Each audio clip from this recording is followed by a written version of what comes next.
जय माता दी।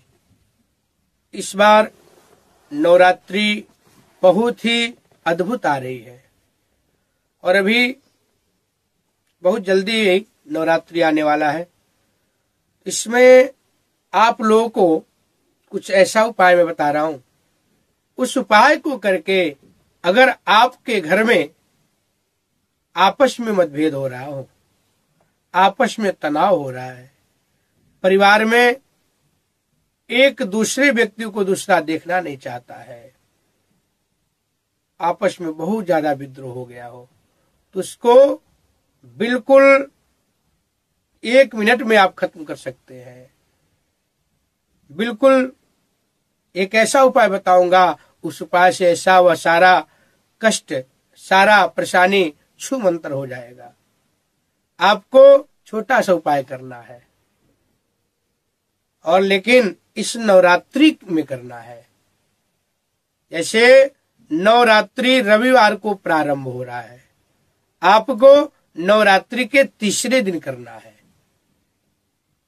नवरात्रि रविवार को है, सोमवार, मंगलवार। मंगलवार को ये आपको उपाय करना है। बहुत छोटा उपाय है। आप जहां रहते हो वह आसपास में अगर कोई नदी है, अगर नदी भी नहीं है, अगर कोई ऐसे बहता पानी है, साफ शुद्ध पानी, तो वहां पे आप चले जाइए। आप जाने से पहले तैयारी कर लें।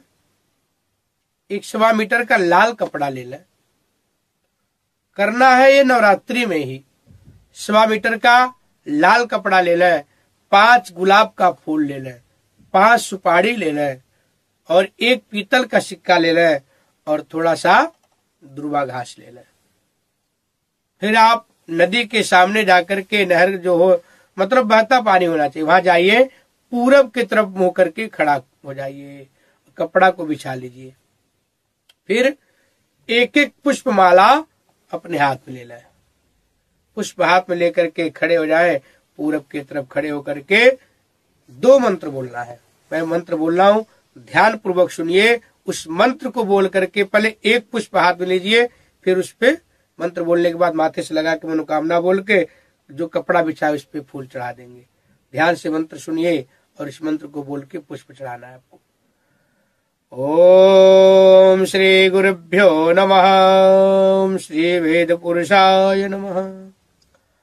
ओम सर्वा बाधा विनिर्मुक्तो धन धान्य सुतान्वृत मनुष्यो मत प्रसादेन भविष्यते न संशयः, भविष्यते न संशयः।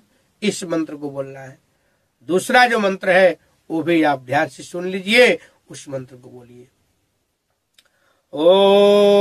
ओम शरणागत देनार्थ परित्राण परायणे सर्वार्थार्थी हरे देवी नारायणे नमोस्तुते।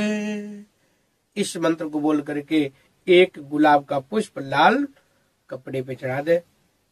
फिर दूसरा फूल ले लें, फिर यही दोनों मंत्र बोल करके माथे से लगाकर अपना मनोकामना बोल करके दूसरा फूल चढ़ा दे। फिर तीसरा फूल ले लें, इस मंत्र को बोले और मनोकामना माथे से लगा करके बोल के चढ़ा दे। इसी तरह से 5 फूल को चढ़ाना है।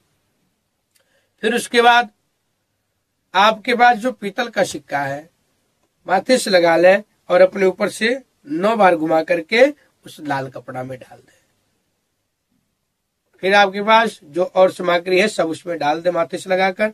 और ये नवरात्रि में मंगलवार के दिन करना है।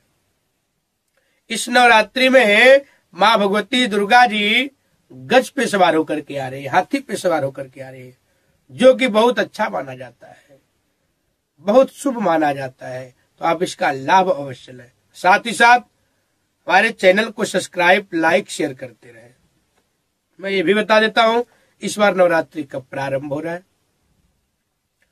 इस बार नवरात्रि 30 मार्च दिन रविवार से प्रारंभ होकर के प्रतिपदा 30 मार्च को ही है। कलश स्थापना जो लोग अखंड ज्योत जलाते हैं वो 30 मार्च को प्रतिपदा में ही करेंगे। इसको परिवार और एकम भी बोला जाता है। जो लोग अष्टमी पूजते हैं वो 5 अप्रैल दिन शनिवार को पूजेंगे। जो लोग नवमी पूजते हैं, हवन करते हैं नवमी को, कंजिका जिमाते हैं, वो लोग 6 अप्रैल दिन रविवार को नवमी पूजेंगे।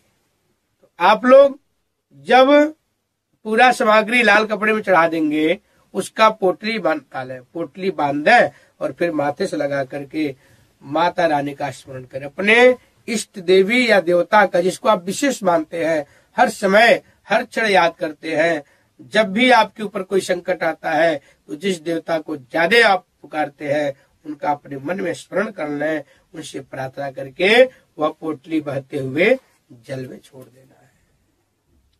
मंगलवार के दिन प्रारंभ करना है नवरात्रि में, और ये आपको उसी दिन से 3 दिन तक लगातार ये प्रक्रिया करना है, ये उपाय करना है।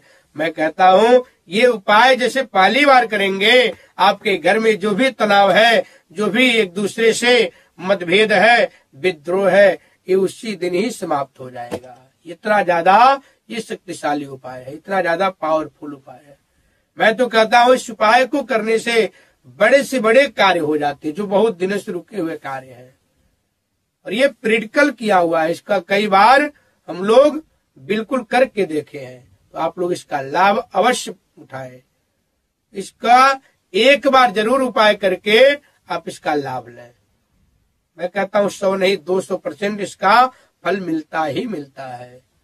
आप लोग इस उपाय को करें और माँ भगवती का नवरात्रि में विधि विधान से पूजन करें। हमारे इसी चैनल पे और वीडियो में सारे कलश स्थापना का विधि, कलश स्थापना का समय बता दिया। आपको भी कलश स्थापना का समय बता दे रहा हूं मैं। 30 मार्च दिन रविवार को 7:30 बजे से कलश स्थापना का बहुत ही शुभ उत्तम समय है। 11:40 10:40 तक होगा। 7:30 से 10:40 तक कलश स्थापना होगा। दूसरा जो मुहूर्त है वह 11:40 से लेकर के 12:40 तक है। और नवमी का जो लोग कंजिकाएं पूजते हैं वह सुबह बिल्कुल 6:50 से लेकर के 10 बजे तक बहुत ही उत्तम समय है जो लोग नवमी पूजते हैं। इस समय में आप नवमी पूजिए, हवन करिए, कंजिका जिमाइए। तो इस तरह से आप माता रानी का कंजिका का पूजन करें, हवन करें। और आइए इस वीडियो को हम समाप्त करते हैं। जय माता दी।